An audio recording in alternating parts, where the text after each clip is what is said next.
السلام علیکم دوستو امریکہ کے صدارتی انتخابات میں جو بائیڈن کی فتح کے غیر حتمی اور غیر سرکاری اعلان کے بعد ان کے ریپبلکن حریف اور موجودہ صدر ڈونلڈ ٹرمپ امریکی تاریخ کے ان صدور میں شامل ہو گئے ہیں جو اپنی پہلی مدت کے خاتمے کے بعد دوبارہ صدر منتخب ہونے میں ناکام رہے۔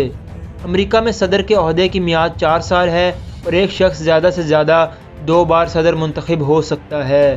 یوں تو امریکہ کے بیشتر صدر دوسری مدت کے لیے بھی صدارتی انتخابات میں کامیابی حاصل کرتے رہے ہیں، تاہم کچھ مثالیں ایسی بھی ہیں کہ منتخب صدر اپنی پہلی مدت صدارت پوری ہونے کے بعد دوبارہ انتخابات میں ناکام رہے۔ صدر ڈونلڈ ٹرمپ سے قبل دوسری مدت کا انتخاب ہارنے والے آخری صدر جارج ڈبلیو بش سینئر تھے۔ انہیں 1992 کے صدارتی انتخاب میں ڈیموکریٹک پارٹی کے امیدوار بل کلنٹن نے شکست دے کر دوسری مدت کے لیے ان کا وائٹ ہاؤس میں داخلے کا راستہ روکا۔ امریکہ کے 39ویں صدر رونلڈ ریگن نے 1980 کے انتخابات میں ڈیموکریٹک صدر جیمی کارٹر کے دوسری مرتبہ صدر منتخب ہونے کی راہ روکی تھی۔ اسی طرح جیمی کارٹر امریکہ کے 38ویں صدر جیرالڈ فورڈ کو 1976 کے صدارتی انتخابات میں شکست دے کر صدر بنے تھے، لیکن انہیں بھی اپنے پیشرو کی طرح صرف ایک مدت تک ہی وائٹ ہاؤس میں قیام کا موقع ملا۔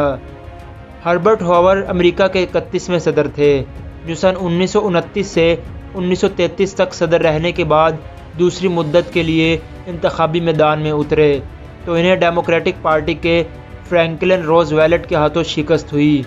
امریکہ کے 27ویں صدر ولیم ٹفٹ 1909 سے لے کر 1913 تک امریکہ کے صدر رہے، تاہم انہیں بھی دوسری مدت کے لیے ہونے والے الیکشن میں ڈیموکریٹک امیدوار وڈرو ولسن نے شکست دے دی۔ اسی طرح دیگر افراد میں امریکہ کے 22ویں اور 24ویں صدر رہنے والے گروور کلیولینڈ، 23ویں صدر بینجامن ہیریسن، 8ویں صدر مارٹر وان بیورن، جبکہ دوسرے صدر جان ایڈمز بھی دوبارہ الیکشن جیتنے میں ناکام رہے تھے۔ تو دوستو یہ تھے امریکہ کے وہ صدور جو دوسری مرتبہ اقتدار کی کرسی حاصل کرنے میں ناکام رہے۔ آج کی ویڈیو میں بس اتنا ہی۔ ویڈیو اچھی لگی ہو تو ہمارے چینل کو سبسکرائب کرنا مت بھولیے گا اور بیل کے آئیکن پر ضرور کلک کیجیے گا تاکہ آپ کو ہماری ہر نئے آنے والی ویڈیو کا نوٹیفیکیشن مل سکے۔ ویڈیو کو لائک کمنٹ شیئر کرنا مت بھولیے گا۔ بہت جلد حاضر ہوں گے ایک نئی ویڈیو کے ساتھ۔ اللہ حافظ۔